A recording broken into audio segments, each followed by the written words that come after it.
Welcome to the Authentically Elisa podcast, Reshaping Business with Integrity, the podcast where we explore how to run your business authentically and with integrity. I'm your host, Elisa Bogarts, a business coach and launch manager, helping coaches launch their programs and events that align with their business values. Together, we'll uncover the secrets to building a successful business without sacrificing morals, ethics, authenticity, or heart. Let's dive in. So let's dive into today's episode. Today, we're going to talk about visibility with integrity and how to stand out authentically and attract clients who truly align with you and your business. And today I have an amazing guest with me is Nathalie Pincham, and she is a visibility and business coach for impact-driven female founders. She owns her brilliance. So she helps them own their brilliance and amplify their message and attract perfect fit clients without social media or pushy sales tactics.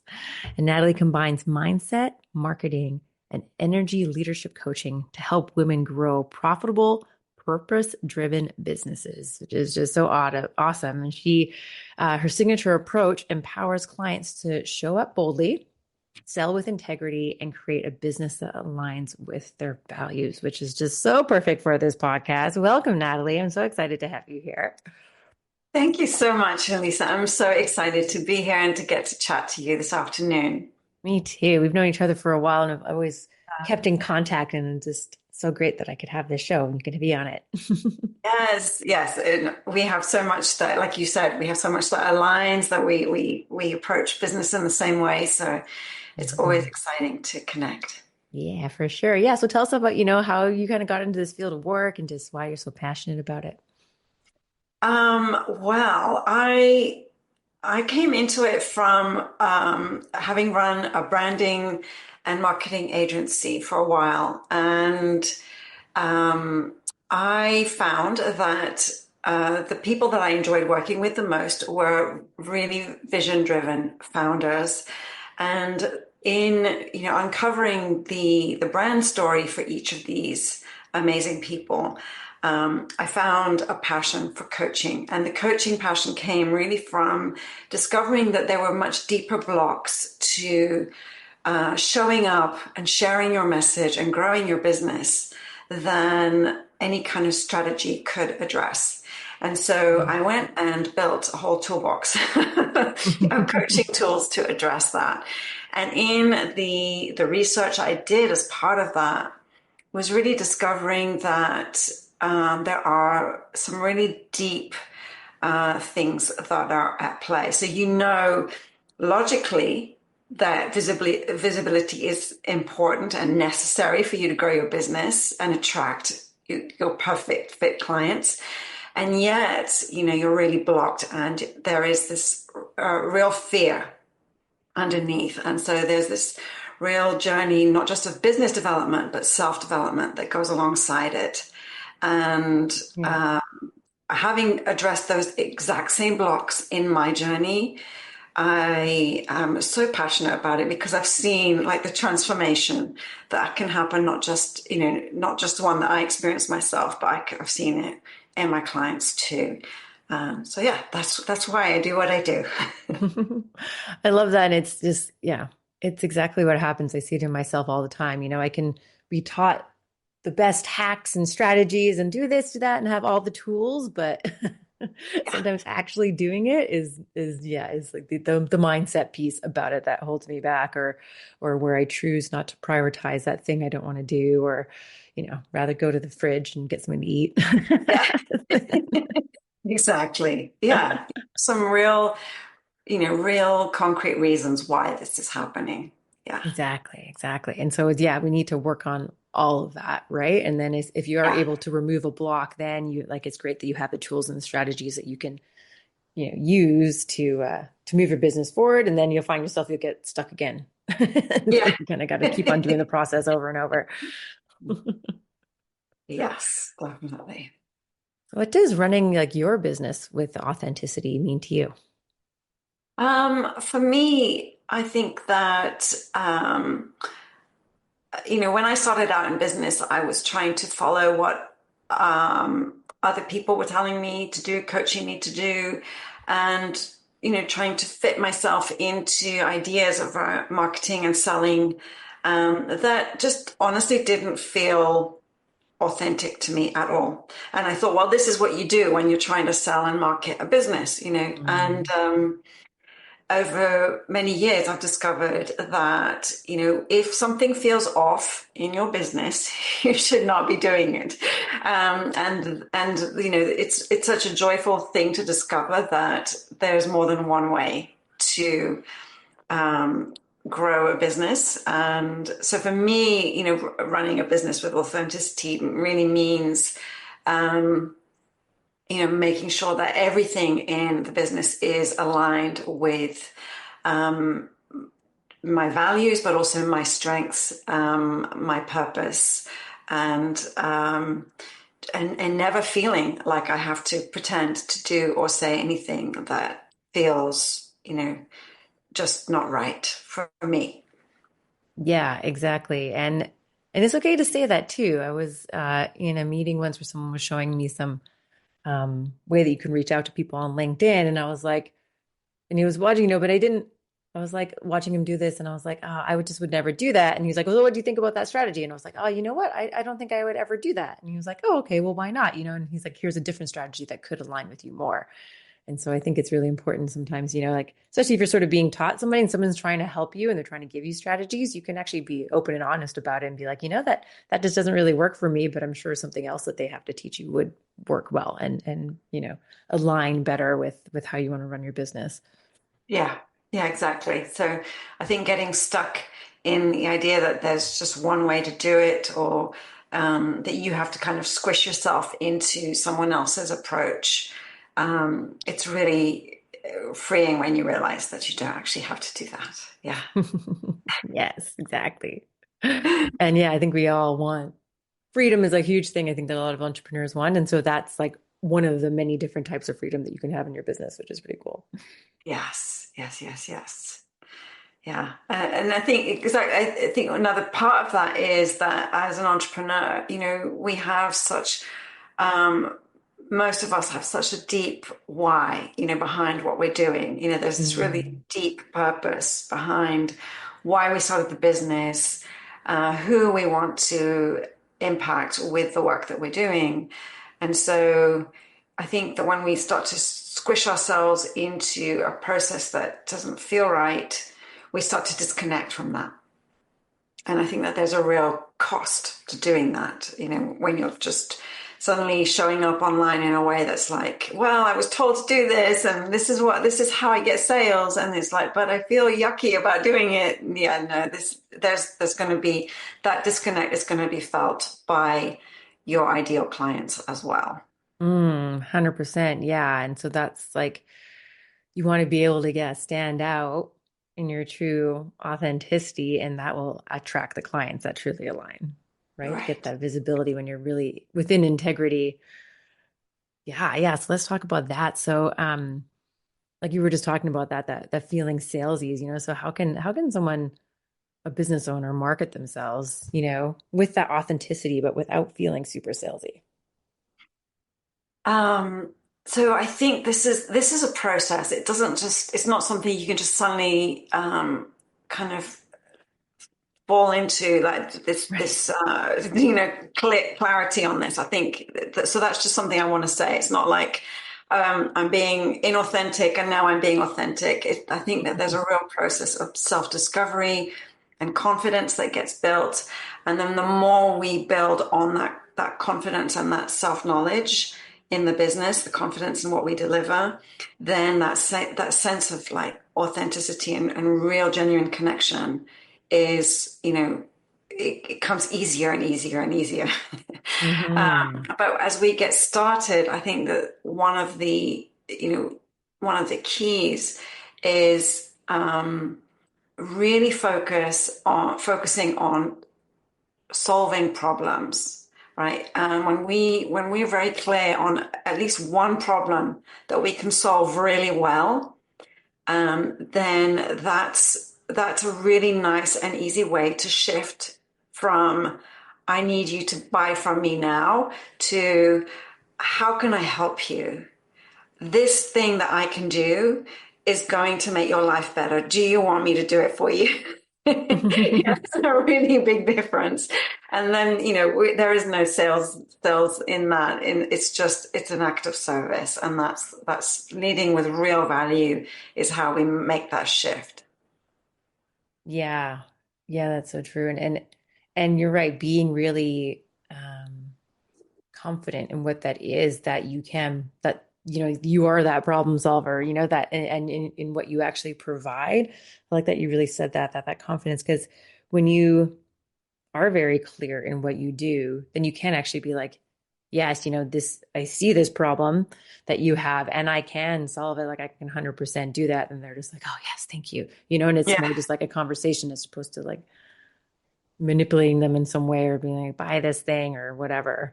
Yeah. exactly. Yeah. And I've had, I've spoken to clients who, felt like, um, when you're in that conversation and you're feeling like you're kind of convincing somebody to do business with you, as opposed to just inviting them into doing something with you, there's a real energetic shift, right? So when you're in that place of like, well, you could, when you're in that place of convincing, then you're also in a place of, you know, you're no longer in a position of power, right? So the power has shifted away from you, Right. and I think that's there's a whole kind of psychology behind all of that, but it's really being in your power and really is just is where you can then come from this place of generosity and service and authenticity. Yeah, yeah. hmm Yeah. What is sort of a mindset shift that someone could make to market themselves with confidence and integrity? Um, I think that one of the things that I've seen come up, one of those big blocks that's really common to so many entrepreneurs when they're kind of really grappling with this, is that there is this fear, this doubt that comes up, in selling, in being a business owner, and when you make the purpose of your business bigger than your fear, then you can really change what outcomes you were trying to create.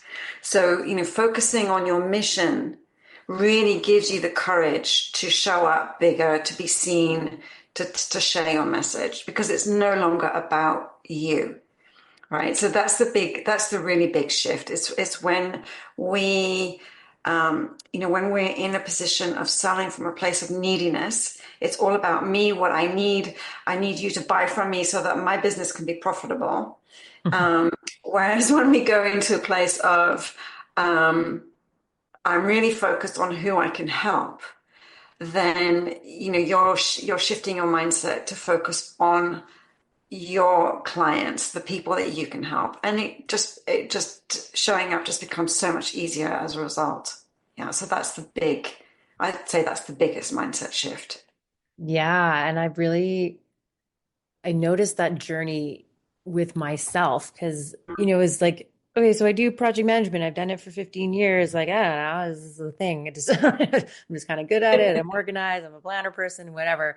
And I think that in the corporate world, it was just sort of like, you get given these projects and you just do it and you work with your team and, Mhm. it does whatever for the business. But sometimes it can be something that's so small, you don't even really see the impact. And then like Yes. switching to that to being as part of my own business. And I've been trying to like, especially the last sort of 6 months, I think, really trying to figure out like what is that purpose? Like um and like you were just saying, when it became a way of like when I actually have spoken to my ideal clients and I've noticed it and I've actually like had this compassion being like, oh, these people are drowning. They're working 18-hour days, they're not getting any sleep because they're doing any and everything. And they've grown in such a way that their operations are kind of a bit of a mess, and they want to launch something new, but they can't launch it until the operations are a bit better, because how are they going to have the time and lol, and it's kind of Right. like this chaos. And I Right. see their Yeah. stress, and I see how tired they are and how overworked they are, and I don't want them to burn out. And then that's when it comes, it's like, well, let me take that off your plate. Let me help you figure that out. Let me implement that tech for you. Let me operationalize that. Let me put in these processes that will actually free up that time so you can breathe and enjoy yourself again. And Yes. sometimes, like, it didn't really see, like, I couldn't come up with that myself until I started speaking to the right people. And then I was like, oh, actually, this is where, like, that care and that compassion came out. And that's where I really became of service. I was just like, I just want to help you, like, not drown anymore in your own work. Yeah. And that's like a very different conversation, as opposed to just Yes. like, I'm a project manager, hire me. Yeah. Yeah, exactly. It feels so different, right? And yeah, you're feeling the direct impact of what you're doing. Um, Hmm.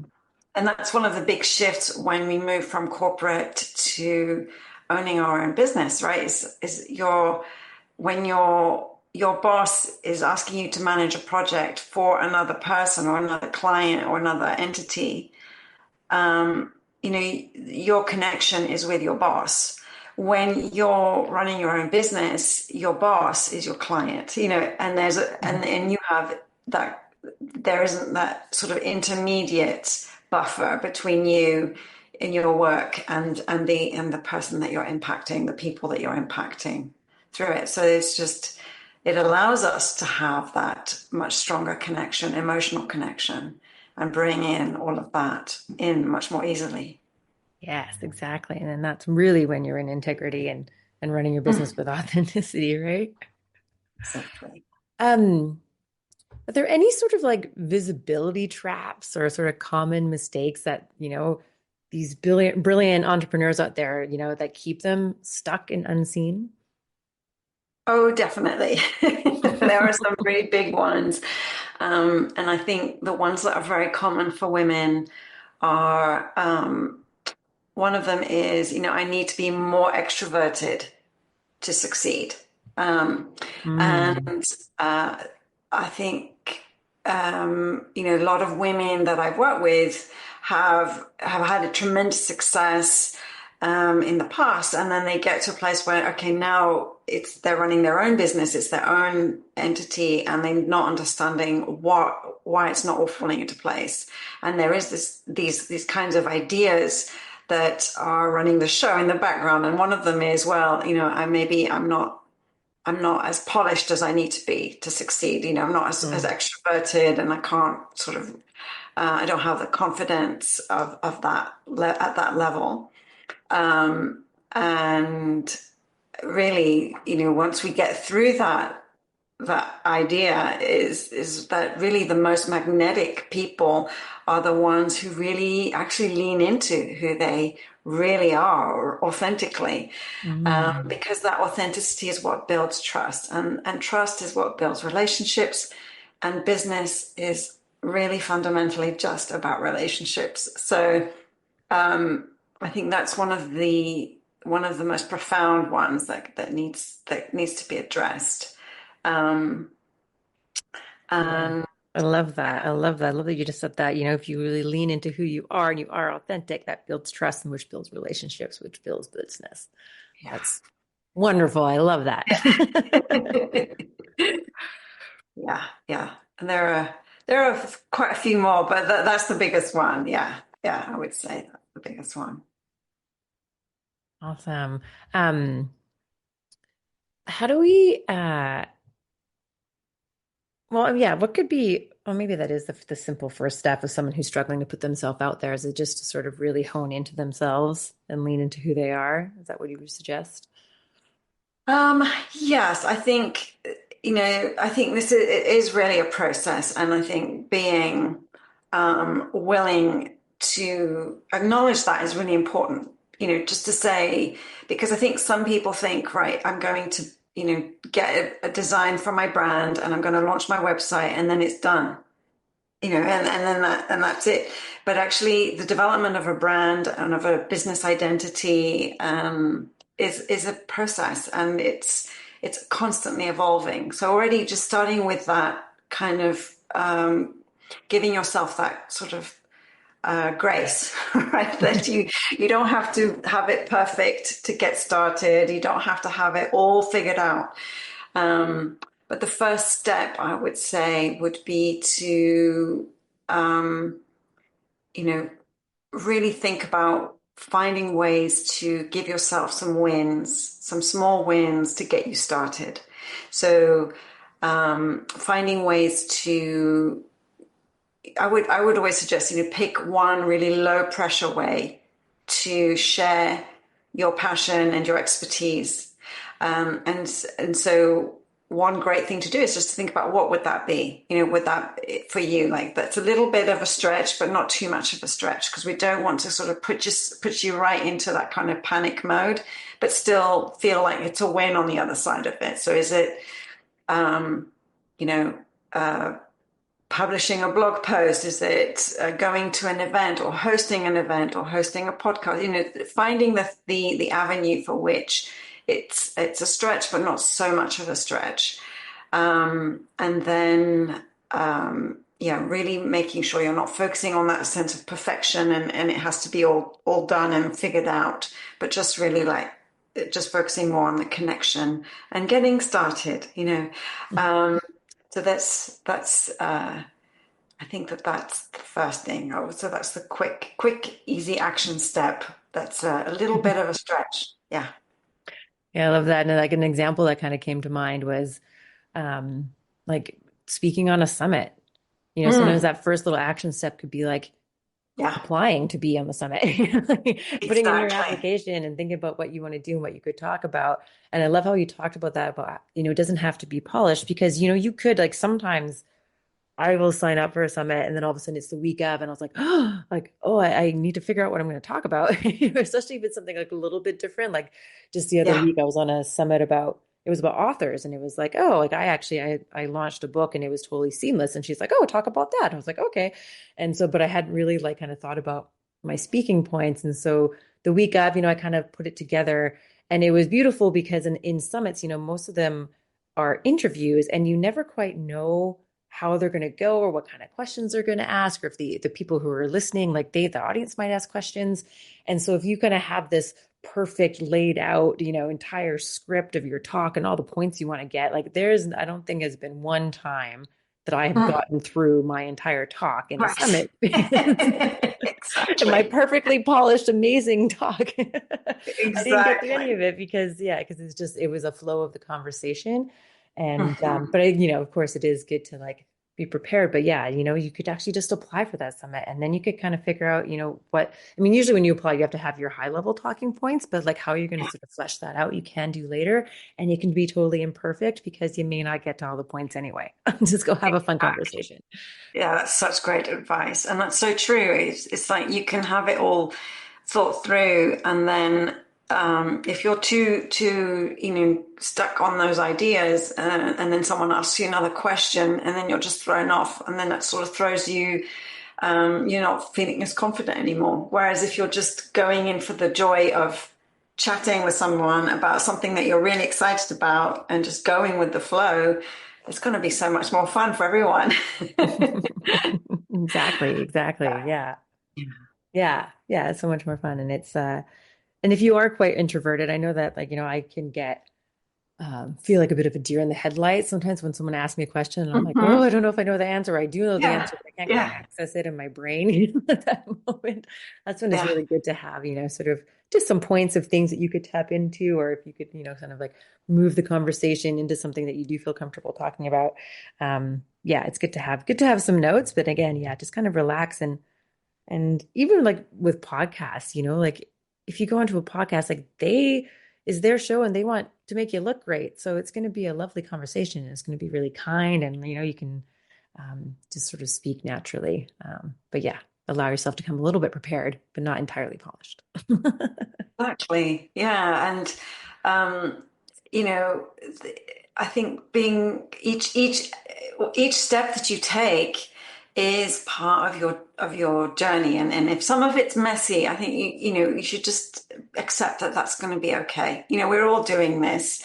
Um, and sharing our journey, even when it's not perfect, is absolutely okay. In fact, it's really important. It's important to share, our process with others because, we can sort of support one another along the way. And if something really doesn't go right, then it's just an opportunity to figure out, well, what do I need to do next time? Mhm. And how do I grow from this? What can I improve? Instead of just being stuck behind that fear, it's just constantly moving forward from there and learning and supporting each other along the way. I think it's just how we get there. Hmm. Yeah, yeah. And it can be amazing. I remember the first talk that I did, and and it, went well. I did it was like it was an interview, so it was just like an actual talk, and I had it all kind of, what I wanted to say. Mm-hmm. And and then yeah, I had a lead magnet at the end. I gave them a freebie and people signed up. And I remember being like, that was Yeah. amazing. Not only did I Yeah. talk and people really enjoyed it and they thought I gave Yeah. great value, people also signed up to my mailing list. It was like, Yeah. this is It's wonderful. it's so fun, right? It's so Yeah. exciting when that happens. It's like, oh yeah. Yes, people really need this. This is great. Yeah, exactly. And then make sure you always celebrate those wins and Absolutely. know that it's Yeah. all going to be okay. Yes. Oh, Absolutely. well, this has been so wonderful. I've taken away some things here about we kind of started at the beginning, focusing on the problem that you solve and really sort of knowing what it is that you can provide to solve that problem. And that kind of gives you the more confident the more you know that, the more you can speak about it authentically, which gives you more confidence. And also really sort of um, make your purpose bigger than your fears. These fears do come up, tap into that purpose, right? Mhm. And what how you're being of service and how you can actually help people, because then you come from a much more relaxed, um, compassionate and more empathetic place, which will hopefully lessen that fear and be more powerful than the fear itself. And yeah, like we talked about, lean into who you are, because then you will show up more authentically, which will build trust, which builds relationships, which in turn builds business all on its own. And yeah, like we just talked about, give yourself these small wins to really get you started. And you could take that one first step of something that is not too big and not too scary, but pushes the boundaries a little bit to give yourself that visibility and using everything I just spoke about so you can really be authentic when you are making yourself more and more visible. Yes. Yes. So, Nathalie, where can our listeners find you online? I am on LinkedIn. Um, and my website is storytonic.co. So I have a blog and a podcast also. So please check it out and feel free to send me a message and tell me that you heard me on this podcast with Elisa. Have any final words of wisdom? Well, I would just want to remind everyone, that overcoming these blocks to visibility, is just this constant journey, and it's never really done. And really, the goal isn't so much to eliminate fear, but really to learn how to use it to your advantage and to use it to channel it towards taking courageous steps despite it. And, just remember that you have something brilliant to share and find ways to get your message out to the people who need it, because this is really important to important work that we're all doing. So find the support you need to help you in that journey, because it's what makes all the difference. It does indeed. Thank you so much for being here and for sharing all your wisdom and all these takeaways. Thank you so much, Nathalie. Thank you so much for having me. It's been such a pleasure talking to you today, Lisa. Thank you so much for listening to this episode. I hope it inspired you to live a more authentic life. I'd love your help in inspiring more people to live authentically. So please follow, rate, and leave a review so we can create a ripple effect of authenticity. Until next time, stay true to you, be bold, and thrive on your own terms. This is Elisa, signing off authentically.